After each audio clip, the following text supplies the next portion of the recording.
A turma que está nos escutando, que é gestor, não cometam esse erro. E muita empresa comete esse erro. Pequena, média, grande, multinacional. O vendedor entra, você dá o celular, o carro, bate nas costas dele e fala: tua meta é X, vai vender. O cara não sabe qual é a estratégia, qual é o perfil de cliente, que produto que ele vai vender, que serviço que ele vai vender. Não tem um playbook, né? Ele não tem. Então, assim, o vendedor ele fica perdido. E a gente, vendedor, o que a gente quer fazer? Abraçar o mundo. Então o cara entra em São Paulo e ele já fala: posso vender no Rio? Calma, filho, segura a ansiedade. Você já vendeu no teu prédio? Você já vendeu no quarteirão seguinte? Então espera para ir vender no Rio de Janeiro. Então esse direcionamento ele é muito importante. Como é que a gente transforma a equipe normal em equipe de alta performance? Utilizando tudo isso que eu venho falando. Eu comecei a olhar que se eu não fosse um cara organizado, eu não ia ter resultado. Porque o cara abre o mês, ele tem lá no pipeline de vendas dele, ele entrega uma proposta, entrega a segunda, entrega a terceira e fala: não, tá tudo sob controle porque eu lembro. Depois que você colocou 20 propostas na rua, você já não lembra mais do primeiro. Você já começa a falhar em follow-up. Você não acompanha a negociação. Comecei a entender que você precisa aprender sobre mercado e sobre os concorrentes. Então, quando você vai fazer uma venda, que você entende o mercado, entende o concorrente e, principalmente, a dor e a necessidade do cliente. O que é muito importante? Saber prender a atenção do cliente. Você tá falando com o cara tá mexendo no celular, tá olhando pra cima, o cara desconectou de você. Então você precisa abrir uma negociação, uma reunião com algum chamariz que prenda a atenção dele. É mais ou menos quando você vai fazer um post de Instagram, que você tem ali os primeiros 3, 5 segundos, você precisa prender a atenção do cara. E num processo de negociação é a mesma coisa.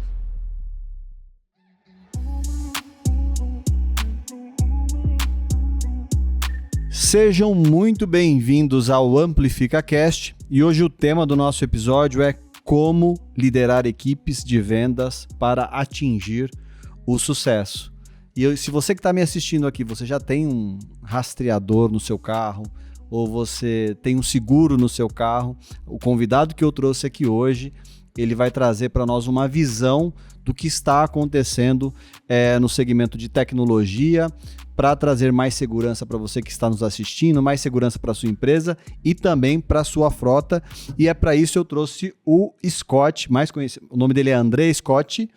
Ele é diretor corporativo de vendas da Ituran, board member também do Ituran Mob. Seja muito bem-vindo aqui ao AmplificaCast. Obrigado, Eric. É um prazer. Obrigado. Boa tarde, senhores. Espero poder contribuir aí um pouco da minha experiência com o programa. Legal. E você vê que o cara é vendedor. O cara, quando é vendedor, é atitude, vai falando.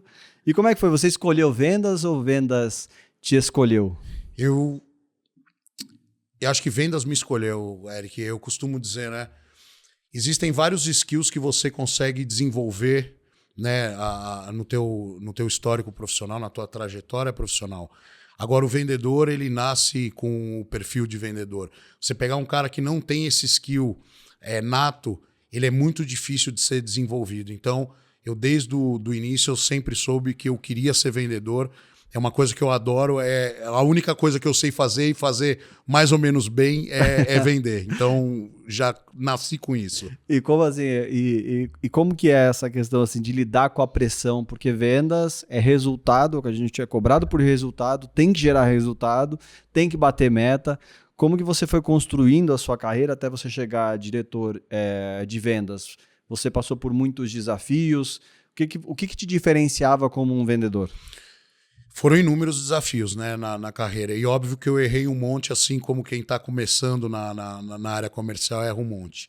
Eu lembro que minha primeira empresa que eu trabalhei como vendedor, já para B2B, eu digo que o vendedor, né, nós vendedores, a gente tem algumas características, né?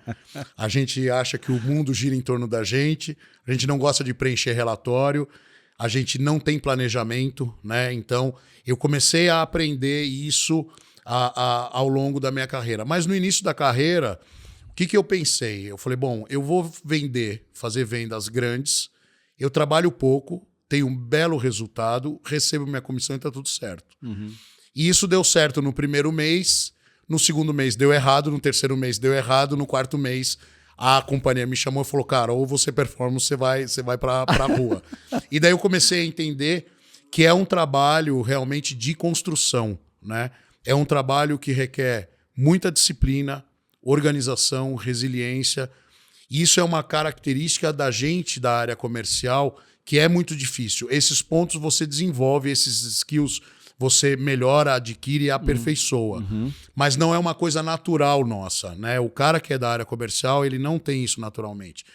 E respondendo a tua pergunta, como é que eu fui crescendo na minha carreira? Eu comecei a olhar que se eu não fosse um cara organizado, eu não ia ter resultado. Porque o cara abre o mês, ele tem lá no pipeline de vendas dele, ele entrega uma proposta, entrega a segunda, entrega a terceira e fala, não, tá tudo sob controle porque eu lembro. Depois que você colocou 20 propostas na rua, você já não lembra mais do primeiro. Você já começa a falhar em follow-up. Você não acompanha a negociação. Comecei a entender que você precisa aprender sobre mercado e sobre os concorrentes. Então, quando você vai fazer uma venda, que você entende o mercado, entende o concorrente e, principalmente, a dor e a necessidade do cliente. Também erros que eu cometia no passado, que eu acho que é bacana, e talvez a turma acabe se identificando. Eu ia fazer uma reunião, eu ficava 1h30 falando, o cliente ficava quieto, eu saía da reunião e falava, pô, a reunião foi excelente. Pô, não foi excelente. Não foi excelente. Né? Então, assim, eu passo para as minhas equipes hoje, chegou, primeira pergunta, qual é a tua dor? Você precisa entender o que está acontecendo, o que incomoda o teu cliente, primeiro, para saber se você tem capacidade técnica e a solução para dar, porque muitas vezes você não tem, e daí você tem que ter a humildade de falar, olha, não consigo te ajudar nesse ponto. Mas através das respostas que ele vai te dar, através dos insights que você tem, é quando você começa a montar a tua estratégia de apresentação para venda. Então esse foi também um grande aprendizado, e daí eu saía daquela reunião que só eu falava 1h30, porque isso é do vendedor, o vendedor quer falar, né? Se me deixar aqui, fico só eu falando, você não fala. Fazer análise disso, que é o dominante e influente. Exatamente. E eu aprendi a escutar o cara, a escutar o cliente, escutar a dor do cara.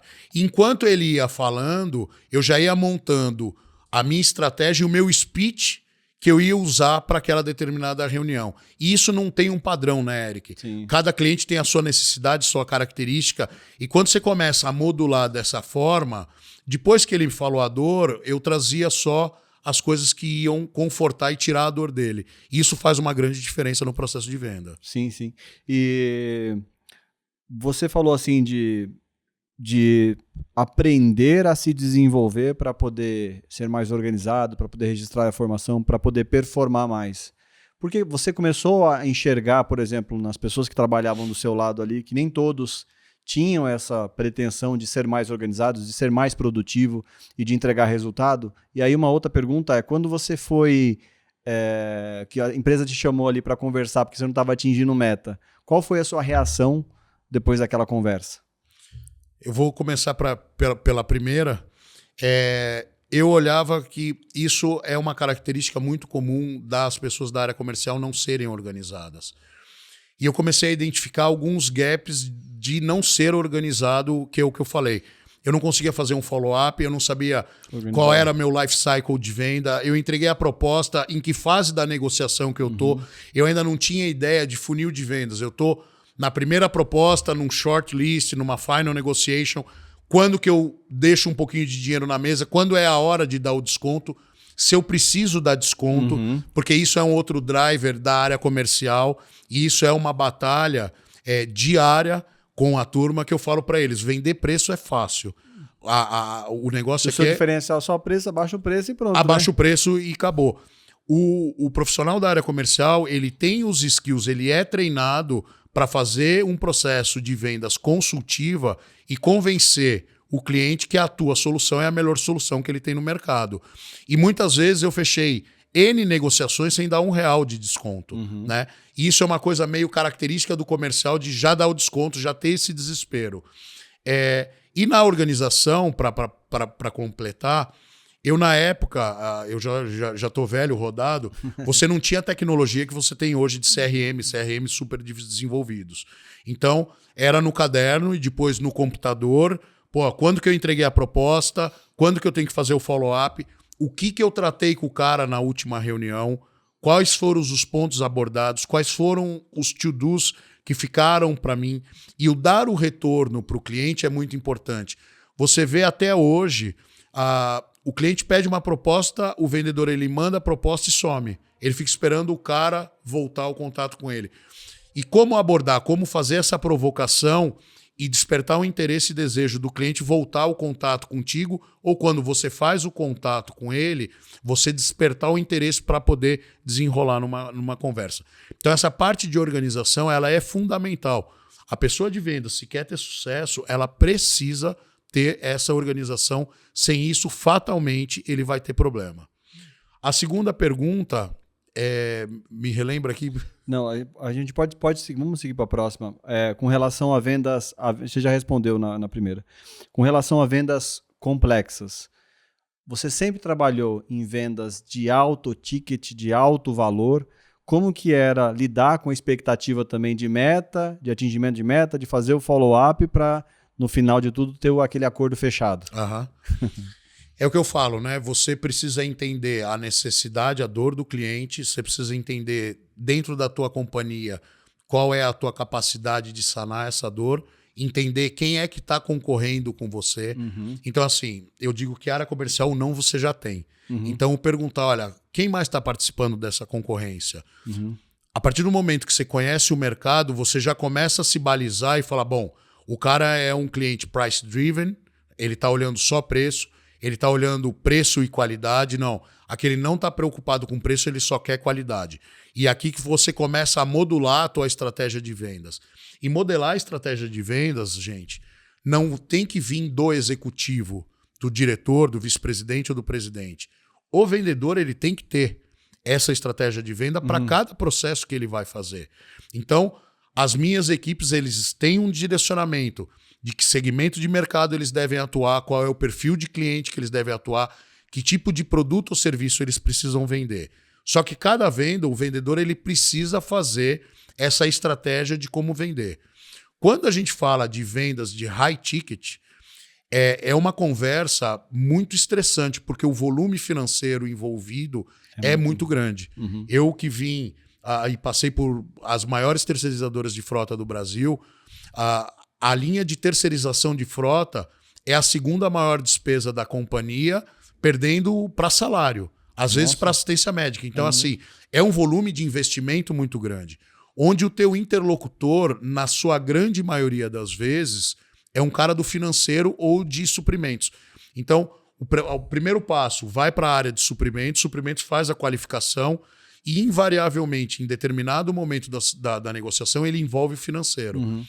Se você não tiver estruturado a parte financeira do negócio na sua cabeça, até onde você pode ir para dar um eventual desconto, como é que está a tua margem nesse projeto, a chance de você fracassar é muito grande, né? Então, o conhecer em que etapa da negociação que eu consigo dar um desconto agora, eu não tenho... Claro, a gente sabe que, e isso eu sempre falo para os meus amigos, qualquer coisa que você vai comprar tem margem. Então eu quando vou comprar qualquer coisa eu falo, tá caro. Outro dia eu fui comprar um sofá com meu filho, ele falou, pai, você infernou tanto a mulher, e era um sofá para minha casa. Quando ela me deu o valor eu falei, tá caro, porque eu já sei que tem margem, né? Eu acho que o X da questão aqui é o cara saber aguentar a pressão, saber fazer a leitura do cliente, se naquele momento ele precisa dar o desconto ou se ele vai perder o cliente. Porque às vezes você tem margem para operar e dar um desconto, e o cara também segura e o cliente vai embora e você perdeu a venda e não deu R$1 de desconto e não concretizou o negócio. Legal. E ao longo da sua trajetória, você teve que aprender mais sobre vendas, técnicas, persuasão. Sem dúvida. Como que foi essa busca por conhecimento para formar quem você é hoje? Eu busquei, Eric, muita capacitação, né? Inclusive, eu no meu LinkedIn agora eu coloquei 2 livros e eu leio muito, eu busco muito por conhecimento. O que é muito importante, né? Essa técnica de persuasão, de leitura corporal, né? Saber prender a atenção do cliente. Você está falando com o cara está mexendo no celular, está olhando para cima, o cara desconectou de você. Então você precisa abrir uma negociação, uma reunião com algum chamariz que prenda a atenção dele. Hoje está muito na moda a turma fazer TikTok, Instagram. É mais ou menos quando você vai fazer um post de Instagram, que você tem ali os primeiros 3, 5 segundos, você precisa prender a atenção do cara. E num processo de negociação é a mesma coisa. eu preciso fazer a leitura, ver qual é o nível de interlocução que eu estou falando. Isso é muito importante. Às vezes o vendedor modula a venda dele, o speech dele de vendas, para falar com um comprador júnior, pleno, sênior, com um supervisor, coordenador, gerente, diretor e presidente. Aqui cada um tem um tipo de comportamento. Você vai falar com um alto executivo e vai começar a falar de detalhes, você perdeu a reunião, o cara desconecta na hora. Então, aprender a fazer a leitura do teu interlocutor, aprender a fazer a leitura de linguagem corporal, aprender a colocar algumas iscas que prendam a atenção do cliente é fundamental para esse processo de negociação, para que ele encaminhe para um sucesso. Legal, você comentou que hoje é difícil um vendedor da sua equipe ou de qualquer outra equipe que você tenha trabalhado te enrolar, porque você é vendedor. Você sabe todas as nuances que envolvem a profissão vendedor. Como é que é lidar assim, né, com as diferenças dentro da sua equipe para você poder motivar? Quando que você começou a liderar e o que mudou, né, quando você era um vendedor para um gestor? Pois é, excelente pergunta, Eric. Nem todo bom vendedor vai ser um bom gestor. Já começa daí. Tem essa... O pessoal fala muito sobre isso. Eu já promovi a vendedores. Graças a Deus, 90% deu certo. Que o cara era um bom vendedor e acabou virando um bom gestor. Mas, de novo, nem todo bom vendedor será um bom gestor. Porque, às vezes, tem o cara que ele gosta da carreira solo. Né? O que eu brinco com as minhas... O lobo solitário. O lobo solitário, exatamente. Porque a partir do momento que você começa a gerenciar pessoas, o negócio vai para um outro nível. Porque daí você está trabalhando com um ser humano. E daí não é só cobrar resultado. Você tem todo um ecossistema em volta.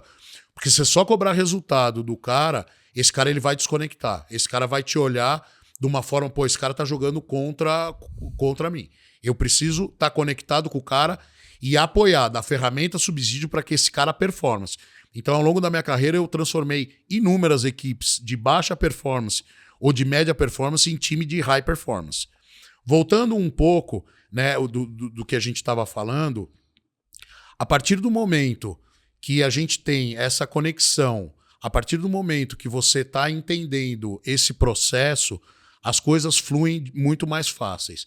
Então, o que eu brinco com o meu time, não sei se sorte ou azar de vocês, eu sou vendedor. Eu não estou como, mas eu sou vendedor. Isso o que é legal? É legal na minha parte. Já cria um rapport, né? Já cria um rapport. Então, assim, eu sei que a gente é folgado, que a gente não gosta de preencher relatório, não gosta de preencher CRM, que tudo a gente potencializa. Um cliente fez uma reclamação, você já generaliza. O nosso produto, o nosso serviço não presta. Eu sei que a gente não gosta de ser cobrado. E eu sei que quanto menos eu trabalhar e mais resultado eu tiver, é melhor. Mas na vida real, no dia a dia, não funciona assim. O que é bacana de eu ter sido vendedor a carreira inteira?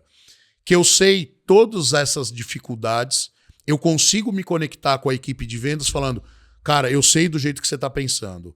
E pelo lado de gestão, eu consigo trazer para o cara mecanismos que ele enxergue, olha, toda a cobrança, todos os indicadores, os KPIs que ele está colocando, ele está me ajudando a performar.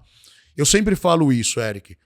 Fazer a gestão do cara que vende fica e o cara que não vende vai embora, isso a minha filha Rafaela, de 12 anos, ela faz. Ela já sabe fazer conta. Para mim, o que vale muito é um gestor que pega um cara que não performa, entende por que ele não performa e esse cara começa a performar. Aqui é o X da questão na parte de gestão. E para você fazer isso, você tem que estar muito conectado com a tua operação de vendas, sair com o cara, escutar a ponta, ver como é que o cara está visitando. Muitas vezes o cara está fazendo o processo certo. Ele visita, ele proposta, mas eu já tive vendedor que é o que a gente chama, o cara não era um closer. Ele tinha uma dificuldade na hora de concluir a negociação, ele travava. Cabe a gente da gestão desenvolver a competência desse profissional, né, para ele trazer o fechamento. Muitas vezes você vê que você dá um direcionamento... Porque às vezes está gerando a oportunidade, né? Tá tendo a reunião, está identificando o interesse, está fazendo a proposta, mas lá no final... Mas lá no final tá falhando. Então, por isso que eu falo, essa análise, ela fica muito rasa, muito pobre, no sentido, o cara que vende é bom, fica, o cara que não vende é ruim, vai embora. Não. Tem muita gente que eu vi que não vendia e com a metodologia que eu desenvolvi ao longo da minha carreira e que eu passo para os meus times, a gente consegue identificar esses gaps e ajudar e apoiar o cara. E daí você vê que o cara que não vendia, você desenvolve ele passa a vender e performar. Porque no final, Eric, o que a gente precisa? A gente precisa dar resultado. Dar resultado e cuidar das pessoas. É entender as pessoas. Eu digo, né? A gestão, ela precisa desenvolver pessoas. A gestão, ela não traz resultado. As pessoas que trazem resultados. Então, a partir do momento que você tem todo esse cuidado de acompanhamento, de colocar um plano de ação. Eu lembro a primeira companhia que eu coloquei um plano de ação para um liderado meu, a equipe inteira olhou e falou, putz, ele vai mandar o cara embora. Não vou. Se fosse para mandar embora, eu tinha mandado embora, eu não colocaria o plano de ação. E não teria nem conversado. Eu costumo dizer assim, enquanto a gente está conversando, está dando feedback, é que a gente quer que melhore. Exatamente. Quando para, aí você pode se assustar. Porque e é o que eu falo para os meus times, né? O colocar o plano de ação não é entregar um papel pro cara, bater nas costas do cara e falar, daqui 3 meses a gente se vê. Não. É acompanhar, né? Um coach, né? Exatamente. É identificar o gap e acompanhar aí junto com o cara. Fazer o cara desenvolver. É aqui que você resgata, você identifica e você acaba desenvolvendo o profissional. Agora, Scott, pensando assim numa linha do tempo, um ciclo de 12 meses, de 1 ano, quando um vendedor ele entra no seu time, em quanto tempo ele tem que trazer resultado? Olha, Eric, estou falando de uma pessoa com experiência, tá? É uma boa pergunta também. O que acontece? Depende muito do segmento que você atua, né? Eu já trabalhei em B2C, mas grande parte da minha... Ciclos mais curtos. São ciclos mais curtos e vendas de impacto. Sim. Então o teu tempo ali de resultado, de maturação, ele é diferente.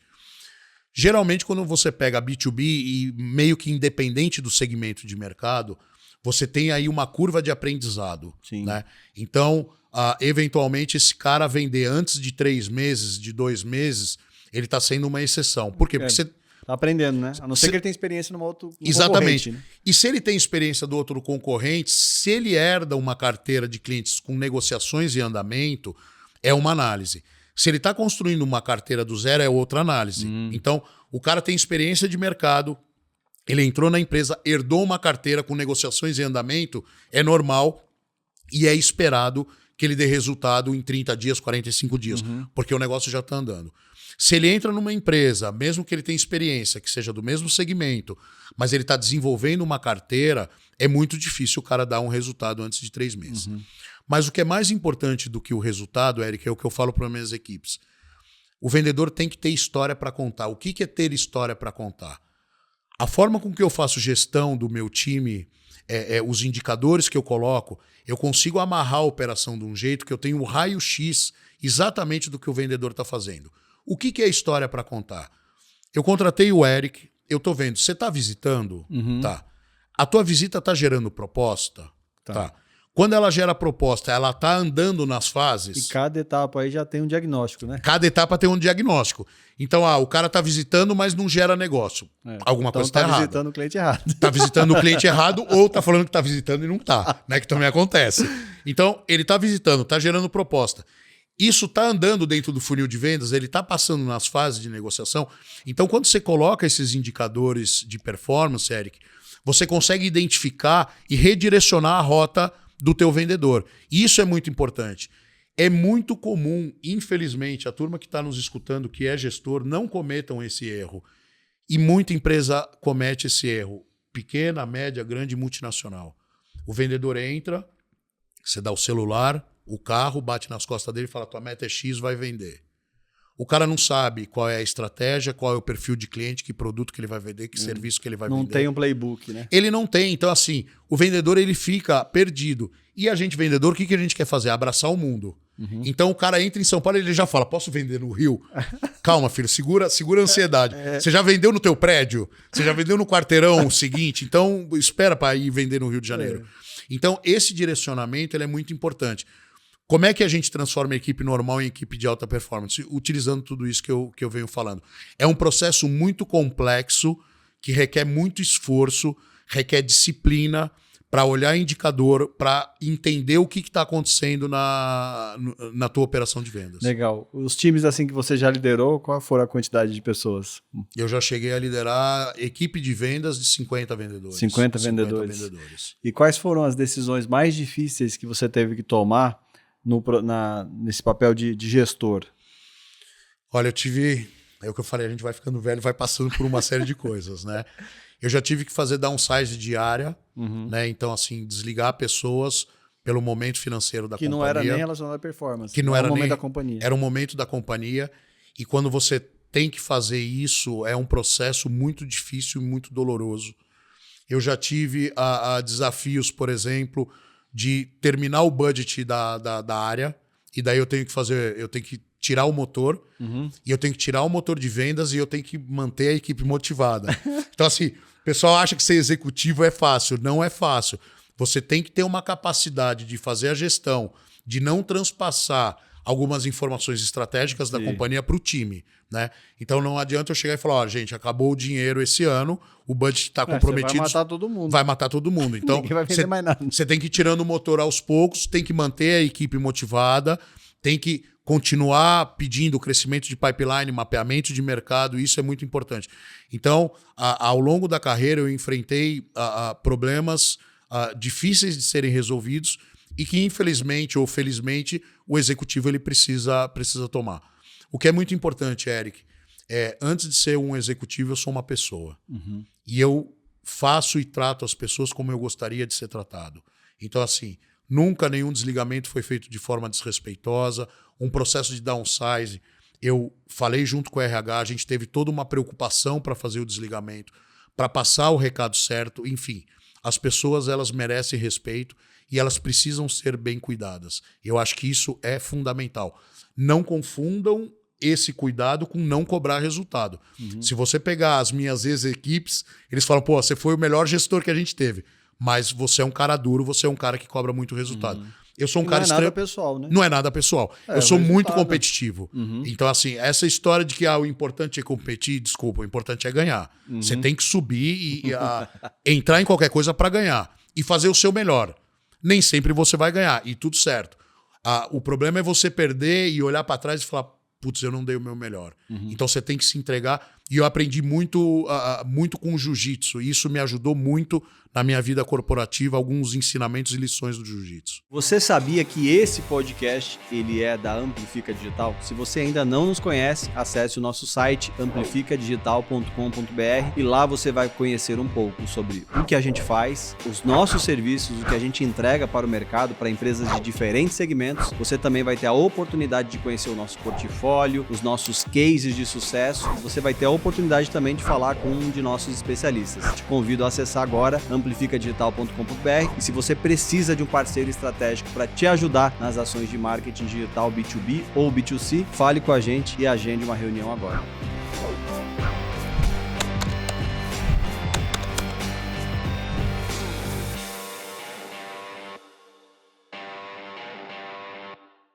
Quando você entra normalmente num projeto, né? Que cada empresa que a gente trabalha é um projeto, né? A ser concluído. Que às vezes vai durar 1 ano, 2 anos, 3 anos, 4 anos, a depender do projeto. Você é contratado para atingir uma meta específica já definida ou para aumentar a performance de uma equipe já existente? Quais são as situações mais comuns assim, que te fazem sentar numa cadeira de diretor dentro de uma grande empresa, por exemplo? Eric, eu já tive desafios diversos. A penúltima companhia que eu trabalhei, eu entrei com a missão de reestruturar a área de vendas para uma possível fusão ou venda, e eu participei de todo esse processo de fusão e venda. A gente acabou sendo vendido para uma private equity. Eu costumo brincar que foi a maior venda da minha carreira. Eu vendi uma companhia para uma empresa de fundo. Então, esse foi um desafio. Já enfrentei desafio de entrar na companhia e fazer um turnaround para reestruturar a área inteira, porque ela estava completamente desestruturada e precisava ter processo, precisava ter meta, precisava ter qualificação de equipe, precisava ter treinamento, desenvolvimento, implementar CRM. Eu já implementei CRM em 3 empresas, que a turma do comercial... Qual que você mais usou, assim, do CRM? Salesforce. Legal. Então, assim, é muito importante. Eu falo, né, o CRM... Os vendedores não gostam, mas eu falo, cara, a companhia está te dando uma secretária particular e não está te cobrando nada. E quando o vendedor ele vira essa chave, ele fala, putz, eu entendi. Aqui no CRM eu vou ter todo o processo de organização. Aqui eu consigo fazer o gerenciamento da minha carteira, de como é que eu estou performando, o porquê que eu não estou performando. Então o CRM ele te dá essas possibilidades. Então Ao longo da minha carreira foram diversos desafios. Como o desafio de pegar a equipe que já estava voando, que estava performando muito bem e falar, cara, você precisa dobrar o faturamento da companhia sem aumentar a headcount. É mesmo? Aí é que é legal. Aí é o milagre da multiplicação. Aí é o milagre da multiplicação. E isso, assim, eu gosto muito de desafio. Vou te explicar mesmo. Eu sou um cara movido por desafio, seja na minha vida pessoal ou profissional. Quanto tempo, desculpa, para aumentar duplicar 1 ano? Era 2 anos. 2 anos. 2 anos. Então, assim, sem aumento de headcount, o que você tem que fazer? Mexer na estratégia de ticket médio. Ticket médio. Então, assim, de novo, se você não tem indicadores de performance, se você não consegue analisar a tua operação de forma profunda, você não faz isso acontecer. Porque a equipe já performava muito bem, já vendia muito bem, já tinha os skills todos desenvolvidos. Então eu tinha que fazer o quê? Eu tinha que mexer na estratégia. Né? E aqui é o X da questão. E me diz uma coisa, com relação assim, diretor, ele ganha comissão? Depende de companhia. Normalmente não.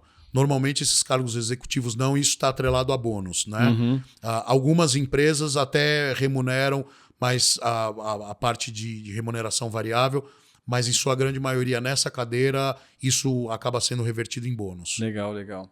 E assim, qual que foi quando você estava do desafio, assim, você está agora atualmente na Ituran? Na Ituran. A Ituran tem algumas divisões. Sim. Você quer explicar um pouquinho para o pessoal como que funcionam essas divisões? Quero. Bom, a Ituran é uma multinacional israelense, a nossa companhia é listada na Nasdaq.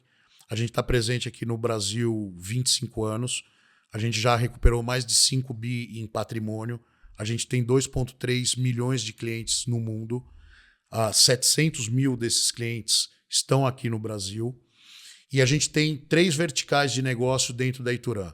A gente tem a vertical de negócio de seguradora, a gente tem a vertical de negócio de corretora, e isso são mercados de varejo, ok? Então são diretorias separadas. E você tem a minha unidade de negócio, a minha business unit, que é a unidade de negócios corporativos. Então todo o negócio B2B da empresa está debaixo da minha estrutura e a gente faz a venda para empresas, para outras empresas. Legal. E assim, quais são vocês atendem alguma vertical específica? Porque eu conheço, a Ituran, já fui cliente com rastreador no carro. Mas assim, no corporativo, vocês focam em alguns mercados específicos? A gente tem uma atuação hoje muito forte em alguns segmentos. Eu venho para a Ituran com a missão de reposicionar a companhia no mercado como uma empresa de tecnologia, que é o que nós somos. Então, por que nós somos uma empresa de tecnologia? Eu faço o rastreamento, telemetria e recuperação de veículo muito bem. A gente é muito conhecido no mercado por isso, mas esse é um dos nossos produtos. Eu tenho um produto, por exemplo, dentro da companhia, que eu consigo fazer monitoramento de elevador, para ver como é que está a performance de elevador. Eu consigo, o usuário ele chama o elevador pela Alexa e o elevador para no andar dele. Eu tenho monitoramento de câmera frigorífica, por exemplo. Eu tenho variação de temperatura em câmera frigorífica, a gente faz todo o monitoramento. Então, a aplicabilidade disso, né? A indústria farmacêutica, que tem remédios que têm um valor muito elevado e que precisam ser monitorados, e na indústria alimentícia. Eu tenho, por exemplo, produto dentro da nossa companhia, da Ituran Mob, que eu faço parte do conselho, que é um produto que a gente chama de Fast Rental. O cliente ele não precisa passar pelo balcão da locadora. Ele abre o carro, a chave fica dentro do porta-luva do carro, ele abre o carro pelo celular, ele faz o checklist pelo celular, o nosso sistema já lê combustível e quilometragem do carro, ele aluga o carro, devolve o carro, tranca o carro pelo aplicativo e vai embora. Então, isso para uma locadora, você tem duas grandes vantagens. Primeiro é melhorar a jornada do cliente dentro da tua locadora. O cara não precisa pegar fila, né? A segunda vertente, eu consigo, com esse produto, reduzir o custo operacional de uma locadora. Então, eu não preciso ter funcionário no local. Eu posso ter diversos pontos de car return ou car pickup. O cliente ele vai, pega o carro, devolve o carro e isso eu consigo diminuir o custo operacional dele. A gente tem atuação em linha amarela, em linha verde. Eu não posso entrar em detalhes. A gente está prevendo aqui o ano que vem fazer uma expansão bastante importante nesse reposicionamento de uma empresa de tecnologia de data-driven. Legal. Eu tenho, por exemplo, a produto que ela chama Safety Cam, que é uma câmera de sensor de fadiga. A câmera ela fica voltada por uma das câmeras para o para-brisa do carro e a outra para o motorista. Então ela consegue identificar se o motorista está sonolento, se ele está falando no celular, se esse cara está fumando. E daí aqui a gente, em qualquer evento desse, ele pode emitir um alerta para o gestor da frota desse cliente, ele faz um screenshot do momento dessa anomalia e ele pode gravar vídeo 5, 10, 30 segundos, isso é configurável, antes e depois dessa ocorrência. Então você acaba tendo prova física e eventualmente de acidente também você consegue fazer reconstrução de acidente. Tem muita empresa no mercado que é muito preocupado com a saúde dos condutores e a gente consegue fazer um monitoramento que a gente chama de driver behavior, como é que é o comportamento desse motorista atrás do volante. Então, o universo de aplicabilidade, Eric, é muito grande. Como uma eu mesmo não sabia tudo como isso. Uma empresa de tecnologia... Eu fui ver no evento da ABX, eu fui entender tudo que a Ituran está fazendo. Então, como uma empresa de tecnologia, eu consigo entregar soluções bastante robustas para o meu cliente final e ele faz um investimento e ele tem uma taxa de retorno no business plan dele muito importante, porque eu melhoro a eficiência operacional dele e forçosamente eu reduzo o custo dele. Através dos dados da nossa tecnologia, ele consegue melhorar a eficiência operacional e reduzir custo. Então, uma pergunta agora. Você ainda vende?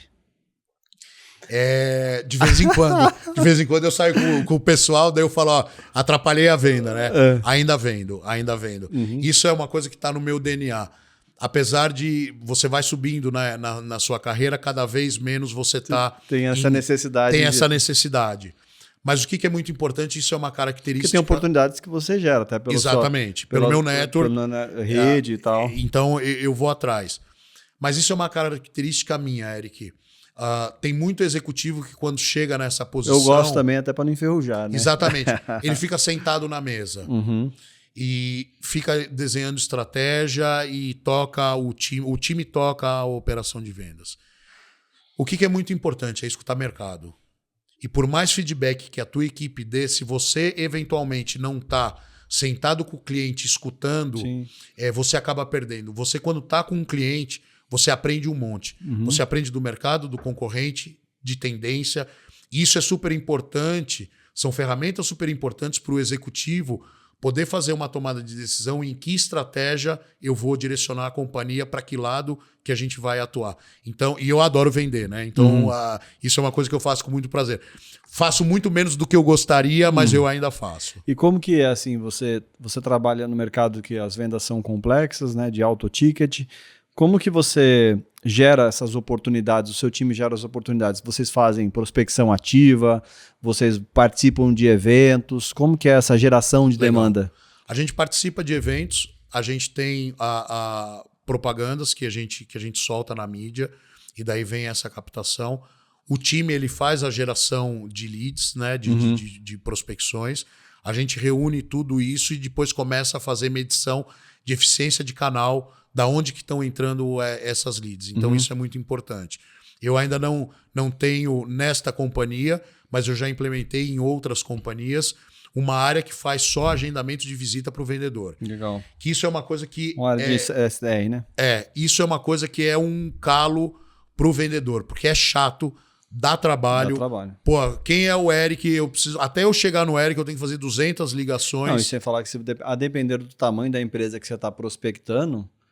Você não pode colocar qualquer pessoa também para gerar essa reunião, porque tem que ter uma conversa às vezes, alto nível ali com aquela pessoa, né? Eu já operei, por exemplo, em empresas, Eric, que a gente utilizava o Sales Navigator do LinkedIn. Então, assim, é bem importante eu saber com quem que eu estou conectando e mais, eu preciso, em alguns casos, ter a sensibilidade, porque às vezes eu conecto com o presidente e eu me queimo com a cadeia inteira embaixo. Então, essa sensibilidade também é muito importante. Porque dependendo da empresa, dependendo do perfil da empresa... Tem os egos. Se você fizer isso, você não vende mais dentro da empresa. Então, é o que eu falo. Ser vendedor é uma arte. Geralmente as pessoas falam, eu perdi o emprego, não sei o quê. O que o cara vai fazer? Ou ele vira motorista de Uber ou ele vira vendedor. Vendedor, para ter sucesso, não é assim tão simples. Legal. E assim, quais conselhos você daria, por exemplo, para líderes que estão iniciando a carreira e querem se tornar gestores ou já assumiram recentemente uma posição de gestor comercial? Perfeito, excelente pergunta. Primeiro de tudo, ter o respeito da sua equipe. E o respeito você conquista, não é o seu cargo. E como é que você vai conquistar o respeito da sua equipe? Estando junto com a equipe, é o que eu falo. O tamo junto quando a gente ganha e tamo junto quando a gente perde. Sim, na alegria e na tristeza, né? Eu já vi muito gestor, Casamento tamo é assim, junto, né? vendemos, opa, vendi, hein? No outro dia, no outro Não mês, vendeu, a primeira coisa que faz, eles não venderam. Então, assim, a equipe precisa sentir que você Se o barco afundar, todo mundo afunda. Exatamente, né? que você é parte integrante daquele time. A segunda dica que eu dou é ter indicadores dentro da operação. Parece ser muito básico, Eric, mas eu estava falando isso inclusive hoje num almoço. Eu já trouxe inúmeros profissionais para trabalhar comigo de grandes companhias, grandes multinacionais, muitas delas referências em segmento, que quando vem trabalhar comigo fala, uou, Scott, teu jeito de fazer a gestão aqui é diferente. Por quê? Porque eu faço um kick-off meeting no início do ano para dizer aonde a gente está, para onde a gente vai, como que eu vou fazer esse caminho. É o que eu falei, aquela história de dar o celular, o carro, bater nas costas do cara e falar vai vender, possivelmente você vai fracassar. Então, ter um direcionamento claro para a equipe, para onde ele tem que ir, em que velocidade que ele tem que ir, que produto que ele tem que vender, com que margem ele tem que vender, quem é o concorrente dele, que tipo de oceano que ele vai navegar, ele vai para um oceano azul, ele vai para um mercado altamente competitivo, e aqui você tem diferenças de estratégia. Indicadores de performance. Eu sempre uso esse exemplo, eu gosto de fazer muita analogia. Eu não consigo pegar um avião, sair de São Paulo e ir para Amsterdã, botando a gasolina aeronáutica nele, subindo o avião e falando, bom, vamos. Mas vamos, quantos passageiros tem, quantos quilos de combustível eu tenho, aonde que eu tenho que fazer escala, que altura que eu devo voar, eu tenho alguma ocorrência no meio do meu voo que eu preciso fazer um desvio de rota. Se você não tem esses indicadores de performance, de novo, você cai naquele negócio do quem vende é bom e fica, quem não vende vai embora. E muitas vezes, Eric, você vê que a equipe inteira não vende. E quando a equipe inteira não vende, não tem a menor dúvida. O problema é você, gestor. Ah, é? Não tenha dúvida. Não tenha dúvida. E como que você faz assim, por exemplo, como é esse processo seu de onboarding? Você falou lá que tem um jeito diferente de liderar. Faz lá as reuniões iniciais. Eu tô num processo de onboarding. Isso, tá no processo de onboarding. Mas é uma reunião mensal, é semanal? Como que é essa dinâmica quando você chega? Tá. Eu vou fazer 2 meses de Turan agora, semana que vem. Então eu tô dentro dos first 100 days, né? Que é muito conhecido no mercado. O que eu faço nesse momento de onboarding com o meu time, né? São conversas, eu tenho muito one-on-one com as pessoas para poder entender. Com os gestores? Com os gestores e com a equipe. Os executivos. Eu, por exemplo, agora que assumi a Ituran, eu tinha 1 semana de companhia, eu pedi uma reunião com algumas pessoas, a minha área é muito grande dentro da Ituran, então eu pedi que os gestores selecionassem 3 pessoas de cada área, porque lá é uma business unit, eu não cuido só da área comercial, que eu queria conversar com eles sem os líderes. A gente entrou numa sala, eu falei para eles, se você estivesse no meu lugar, Eric, e tivesse a minha caneta, o que você mudaria e por que você mudaria? Eric, o efeito desse negócio é impressionante. É impressionante em questão de juntar o time, de Como agregar. que é a pergunta? Se você estivesse sentado na minha cadeira, com a minha caneta, o que você mudaria e por que você mudaria? Eric, esse exercício ele é tão enriquecedor que eu fiz agora há pouco tempo. Surgiram tantas ideias legais, tantas... Por quê? Porque eu estou escutando a ponta. Esse é um outro erro que gestor comete. Muitas vezes você faz um plano mirabolante, um troço que você acha que vai ser lindo, mas como você não conhece a ponta que opera, o troço não dá certo. Então é fundamental você conhecer a cadeia inteira e escutar a dor do funcionário. Por que você mudaria? Então, assim, surgiram ideias fantásticas que depois disso foi replicado. Eu fiz uma reunião com a liderança, coloquei, essas foram as ideias, agora vamos trabalhar nas ideias para gerar resultado e gerar mudança. E o acompanhamento, porque muitas vezes o cara tem a iniciativa, mas ele não tem a acabativa. Então tem o evento, é legal, todo mundo fica animado, saem as ideias, mas não tem continuidade. Então vem aquela chama, ela vai apagando, apagando, apagando e apaga. Então eu fiz essa iniciativa e a gente vem fazendo checkpoints para saber o que está sendo implementado e desenvolvido. E para você ter uma ideia, a gente está mudando a área inteira. Não só o comercial, operação de vendas, produtos, logística. Toda a nossa área está passando por uma transformação de coisas que eu identifiquei vindo de mercado e muitas coisas de insights que vieram da própria equipe. Isso é muito bacana. Concluindo, né, no onboard, é conversar não só com a liderança, é conversar com as pessoas da equipe. Entender um pouco como é que está o teu momento, como é que está a tua vida, qual que é a tua experiência. Porque você precisa olhar e falar, cara, esse cara tem match com o DNA da empresa? Isso é muito importante. Às vezes você identifica, infelizmente, que tem gente que não tem esse perfil. Eu já fiz isso em várias companhias. E daí você vê que você acabou tendo um erro de contratação. O cara não tem o match, o DNA da empresa. A cultura da empresa. Quando você faz isso, Eric, você cria uma relação de proximidade. Porque, e eu era assim, no início da minha carreira, você olha um diretor, um presidente, e fala, cara, o cara é Deus, o cara é intocável. Né? Então, isso já quebra esse negócio de, olha, eu estou aberto, vem falar comigo. Eu tenho um encontro mensal com o meu time, sem a liderança, para bater papo, trocar ideia e ter essa proximidade com o time. Uma outra coisa que eu estou fazendo agora, apesar de não ter feito nem 2 meses, mas é um programa, eu tenho, dentro da minha área, eu tenho 5 jovens aprendizes. Eu estou fazendo um programa de coach de mentoria individual com eles. São uma meninada de 16, de 17 anos, com o primeiro emprego, que não conhece nada, porque está entrando, está ingressando. Sim. E eu fui falar com eles, olha, eu estou pensando em fazer um negócio desse, faz sentido? O pessoal ficou extremamente motivado, a liderança adorou, o RH adorou, porque, pô, olha que bacana, você está entrando... E tem que pensar no futuro também, né? Ele está entrando, ele está começando agora e pega um cara que tem uma experiência, uma bagagem, para poder fazer esse desenvolvimento, para fazer esse coach de carreira. Então, são ações que você vai tomando e você começa a integrar o time. É o que eu falo, um time é como se fosse uma âncora de navio. São elos da corrente. Você precisa garantir que esses elos estão todos eles fechados. Se um abrir, você vai ter problema. Como é que você garante? Com todas essas ações. Mostrar para o time que você está ali a favor deles. Cobrando, sendo duro nos resultados, mas que você faz parte do time. Não, olha, aquele ditado que... Isso acho que era da época do meu pai, ou talvez do início da minha carreira. Pô, manda quem pode, obedece quem tem juízo. Isso não tem o menor cabimento, não faz o menor sentido.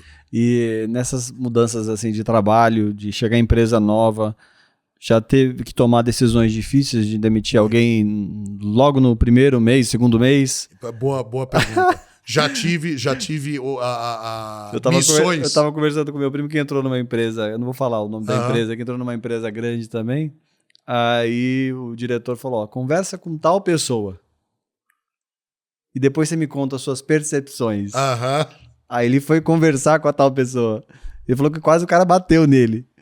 Aí ele falou, agora eu já sei o que eu tenho que fazer. Já. Ele falou, menos de 30 dias teve que desligar o cara. Eu já tive alguns... ninguém é obrigado a ficar na empresa, né? Não tá feliz, cara. Vai embora, pelo amor de Deus. Tem várias empresas. Eu vejo assim a galera reclamando, até um desabafo, a galera reclamando de empresa, né, das organizações. Cara, você não tá feliz? Tem outras empresas. Né? É que hoje, Eric, está muito complicado e eu vejo pela área que eu gerencio. Por quê? Porque lá eu tenho gente de 16 até 50 anos, então eu tenho toda a faixa etária. E a turma mais nova vem numa dinâmica muito diferente. Você precisa ter a habilidade de fazer, de ajudar. De saber como tratar e como unir e integrar essa turma. Mas respondendo a tua pergunta, eu já entrei em algumas companhias com essa missão. E eu conto sempre essa história que depois acaba virando bordão dentro da empresa. Eu falo o seguinte, eu já entrei em empresa falando, olha, você tem essas pessoas que você tem que desligar. E daí eu falava pro meu líder, falava, olha, toda alma merece ir pra luz, toda alma merece ser salva. Verdade. Me dá uma chance, deixa eu ver se eu trago a alma pra luz. Legal. Né? Pode ser que eu não consiga, né? Pode ser que... Todo caso tem salvação, né? Pois é, pode ser que tenha gente que vai ficar na escuridão, mas me dá uma oportunidade para trazer essas pessoas para a luz. Eu tive companhias no passado que de uma lista de 10, 7 eu salvei, 7 eu trouxe para a luz. E das 7 que eu trouxe para a luz, 2 viraram destaque e permanecem nas companhias trabalhando até hoje, performando e viraram da água para o vinho. São outros profissionais. Então, porque eu acho que é assim, Eric, para desligar uma pessoa, logo quando você entra, ou tem um desvio de conduta, né, ele feriu o código de ética da companhia, de valores e de princípios, e daí acho que... Às vezes, em muitos casos, é comportamento, né? A pessoa está desmotivada. Exatamente. Né? Se dá uma oportunidade, a pessoa não quer ficar. E daí você não precisa esperar um executivo novo chegar para fazer o desligamento. Se o cara tem uma desmotivação, um negócio que ele largou, é o que eu falo. Você precisa olhar e tentar trazer esse cara. Obviamente que esse tempo aqui ele é mais curto. O que muitas vezes acontece, como eu sou da área comercial, é falar, olha, essas pessoas precisam ser desligadas por falta de performance. Aqui vale você investir um tempo maior para entender. Óbvio, se você está colocando um plano de ação, você está vendo, e o cara ele não vira o jogo, não tem jeito. Né? É o que eu costumo falar. Eu, na minha carreira inteira, eu fiz essa pergunta outro dia para os meus colaboradores. Eu falei, quantas pessoas vocês acham que eu desliguei até hoje? E daí vieram os mais diversos números. Eu falei 3. Aí pararam, como 3? Eu falei 3 por desvio de comportamento ou por ferir o código de ética da companhia. Scott, e as outras? Eu falei, elas se demitiram. Eu nunca demiti um funcionário sem que o funcionário soubesse. Por quê? De tudo aquilo que a gente falou até agora. Eu coloquei o plano de ação, eu acompanhei. Na hora que eu chamei, oportunidade. Dei oportunidade. E sempre foi assim, Eric, vem aqui pra gente bater um papo. A pessoa já falava, você vai me desligar, né? Eu falava, vou. Então, na realidade, não sou eu que estou te desligando. Eu estou te comunicando. Você se desligou. A minha esposa estava conversando com uma amiga dela que trabalha... Eu esqueci o nome da empresa. Não sei se é uma empresa, se é a TIM ou a Claro. Não sei exatamente qual que é a empresa. Que quando vão desligar a pessoa, tem lá os valores descritos lá. Quais são os valores? Fala, olha, você está sendo desligado aqui porque você não cumpriu esse valor aqui. Faz o link da demissão com o valor da empresa. Para a pessoa entender... que o que está destoando é isso aqui. Deram a oportunidade para ela mudar, não mudou. Então, por conta disso, você não vai mais participar da empresa. Exatamente. E assim, né? E esse processo, ele precisa ser um processo muito respeitoso. Com certeza. Porque é o que eu falo, as pessoas... É um momento difícil para todo mundo. E eu já entrei em empresas que o turnover era altíssimo. E eu falei, cara, para. Eu falei, pessoas não são descartáveis. A gente precisa entender por que temos um turnover tão alto. E daí, Eric, na hora que foi fazer a análise, você tinha problema de gestor que não cuidava da equipe. Você tinha problema que o cara não queria trabalhar, né? Tinha de tudo um pouco. Você tinha problema de recrutamento, da pessoa ter sido contratada errada. Sim. E eu falei, e aqui a culpa eu já contratei vendedor errado. A culpa não é do profissional, a culpa é da empresa que está recrutando o cara errado. O cara não tem o skill para vaga e a gente colocou por um erro, por falha de alguém, né? Então precisa ter... Pela urgência, né? Exatamente. E quando você faz um desligamento, você tem que estar pautado, pelo menos todos os que eu fiz... Como tem o plano de ação, como a gente faz o acompanhamento. Na hora que você chega para o funcionário e fala, olha, estamos parando por aqui a nossa relação, o colaborador ele entende. E o que é muito importante, Eric? Muitas vezes você está desligando o profissional, não é que ele seja ruim. Ele não é o cara adequado para o momento que a companhia está passando na atualidade. Então, para deixar muito claro, putz, você que está escutando isso, olha, eu fui desligado, eu não... Porque é a primeira coisa que você... né? Pô, eu fui desligado, eu sou um mau profissional. Não. Às vezes você não é nada pessoal. Não é o cara pro momento que a companhia tá. A empresa precisa de um momento agressivo de vendas. Eu não sou um cara agressivo de vendas. Isso não me faz pior, não faz eu ser ruim. Legal. E aí, a gente está chegando no final aqui do nosso episódio do Amplifica Cast. Como que você equilibra a vida pessoal, profissional? Como que você cuida da saúde? Como que é essa dinâmica aí? Tem coisas que você não abre mão? Excelente. Tem coisas que eu não abro mão. Eu faço muito esporte, então eu vou... Quais esportes? Eu faço jiu-jitsu e eu faço musculação. Eu vou 2 vezes por dia para academia, porque meus treinos são muito longos. Então, hoje de manhã eu já fiz a parte de cardio. À noite eu vou treinar musculação. Segunda, quarta e sexta eu faço jiu-jitsu. Então, o meu jiu-jitsu é à noite. Segunda, quarta e sexta? Segunda, quarta e sexta. Qual que é a faixa? Sou faixa marrom, 2º grau. É, E eu comecei velho, meus 2 filhos. Com quantos anos você começou? Comecei com 40. Com 40? 40 anos. Ah, então dá tempo de eu começar. Eu tô com 41. Ah, dá, tranquilo. Porque quando eu comecei... Você tá com quanto agora? 50. 50. Porque quando eu comecei... 10 anos já. 10 anos. Quando eu comecei, eu coloquei, na realidade, o meu filho mais novo, ele tinha 5 anos de idade, porque ele é um cara muito calmo. Eu falei, pô, esse moleque vai sofrer bullying. E a minha preocupação não era dele bater em alguém. Era ele se defender. Era ele se defender. E quando você começa a praticar uma arte marcial, que você já tem um conhecimento, você não vai mais pra briga porque você sabe que você tem um poder a mais, né? Uma desigualdade poder a mais. Exatamente. Então, isso te acalma. A minha filha, por exemplo, eu coloquei ela pra acalmar ela porque ela era muito esquentada. Então, eu entrei no jiu-jitsu há 10 anos atrás e a turma falou, pô, você não vai passar da faixa branca. Mas lembra que eu falei que eu gosto de desafio? Quando eu entrei, eu falei, eu vou virar faixa preta. E eu venho nessa caminhada. Então, o cuidar da saúde é muito importante. E quando foi a última graduação? Foi o ano passado. Agora, daqui um mês eu tenho outra graduação. Devo pegar o 3º grau. E talvez, vamos ver se o mestre estiver me escutando, talvez, quem sabe, no final do ano que vem virar faixa preta. Mas também não tô com pressa de virar faixa preta. Porque a marrom é a última? É a penúltima? Marrom é a penúltima. Olha E no jiu-jitsu, a troca de faixa ela é muito longa. Você pega outras artes marciais, a pessoa entra da branca para a preta em 2, 3 anos. Você vê, eu tô 10 anos e eu não parei o jiu-jitsu. Então, realmente é um processo de aprendizado longo. Então, cuidar da saúde é muito importante, porque se você não está com a saúde ainda mais boa, trabalhando em vendas também. Ainda mais trabalhando em vendas. Se você não está com a saúde boa e com a mente boa, as coisas não ficam claras para você. E, obviamente, nesse meio tempo, equilibrar com a família, porque é muito importante. Né? Eu trabalho muito, trabalho duro. Quantas horas você trabalha por dia? Desde que eu entrei, o meu filho ele vai me zoar 12 horas por dia. Mas é assim, os 12 horas por dia eu sei que é um período de muita transpiração, sim. Que é necessário pelo desafio que tem, por tudo que tem que fazer. E quando você está chegando também na empresa, também você precisa, né? Precisa. Andar a segunda milha, né? Precisa, então não tem jeito. Muitas vezes as pessoas falam, pô, ser executivo é fácil. É mole. Não é.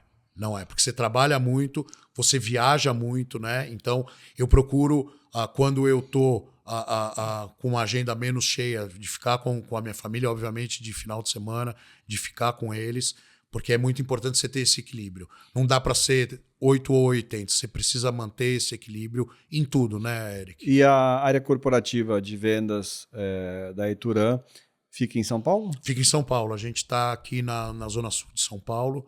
O nosso headquarters Brasil é aqui. Legal. Mas tem equipes de outro estado?